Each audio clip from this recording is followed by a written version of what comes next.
So Jihyo's solo album came out last week and I've been having it on repeat since it came out. I'm doing my skincare right now. I'm just gonna go through it track by track because I want to chat.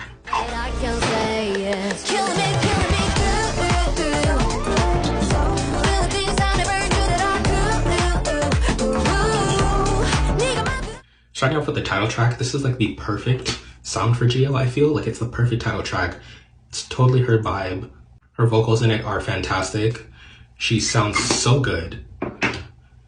She looks great in the music video. The choreo is amazing. I like the part of the chorus towards the end where it kind of like cuts out and then cuts into the post-chorus, kind of like a fake out. It was a great little like fake out for the post-chorus. And her ad-libs at the end of it were so good. Like, this was the energy that I needed from Jihyo. Like that grown type of vibe, you know? And if you read the lyrics for the song, then you definitely know what I'm talking about.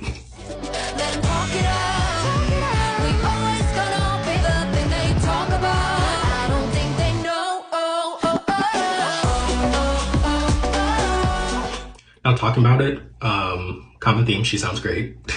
I was a little worried about this song because it's a feature, and I usually don't really like features for some reason. In most K-pop songs, I found like sometimes that they're not needed, or like they're kind of just placed there for no reason and it kind of takes away from the song.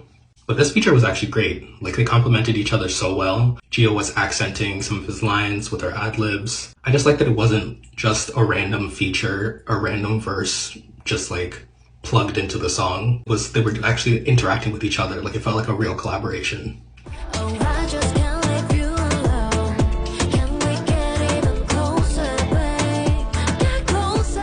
For Closer, they need to give Jihyo more of this vibe because she eats it up so well. It was giving me a little bit of like an Afro beats or maybe like a reggaeton type of vibe.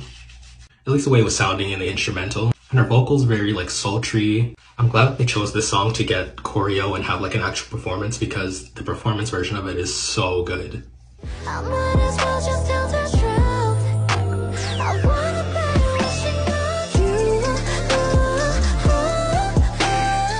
Waiting on You kind of sounds like something that Ariana Grande would have done.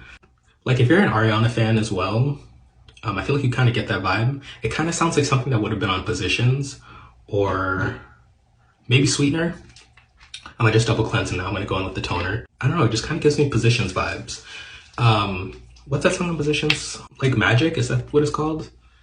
It kind of sounds like that. Maybe the little like extra sounds that they add into the track. But needless to say, I do like that vibe. Her upper register and it sounds so good. And also the like urban R&B influences into it as well. Like, I feel like they could play that on urban radio and it would do really well.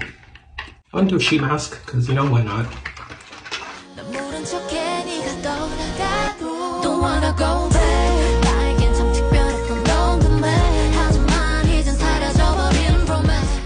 For Don't Wanna Go Back, I knew that I would love this song purely because of Haze. I think that's how you pronounce her name. Haze. I have a couple of her songs on my like K-R&B playlist, so I was fully expecting them to give us a good like K-R&B track, and they definitely delivered. Haze's voice is so unique and interesting. I love the way their voices complement each other in the track. It gives me like an early 2000s R&B vibe, kind of like a JoJo song. I don't know if I'm thinking of a like specific JoJo song, but like where I can see JoJo singing on this type of track in like early 2000s. And of course, this bottom part's not going to stick on because of my facial hair. But I'm just going to chill with this face mask on for a bit, probably listen to the album again, and then I'll be back.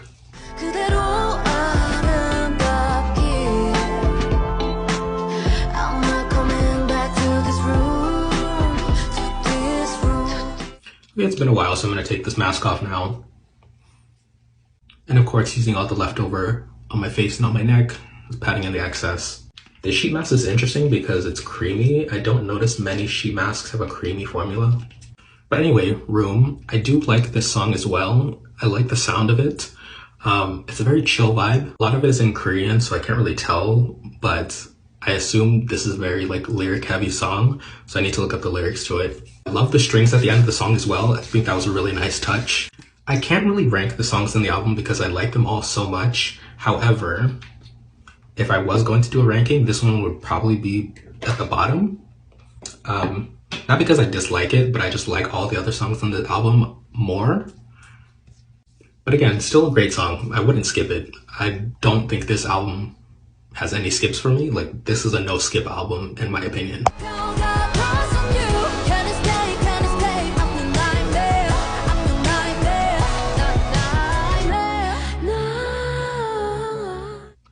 Last song on the album, Nightmare. It's Jihyo, so of course we gotta have a vocal powerhouse type of song on the album. I love the melodies in this, especially in the chorus. Her vocals are so powerful, and I mean, if you listen to Twice songs, then you probably know that already. I went to the Twice tour, the Ready to Be tour, and when I heard this live, I wasn't like obsessed with it. I didn't love it. I feel like I can't really enjoy a live performance of a song unless I hear the studio version first.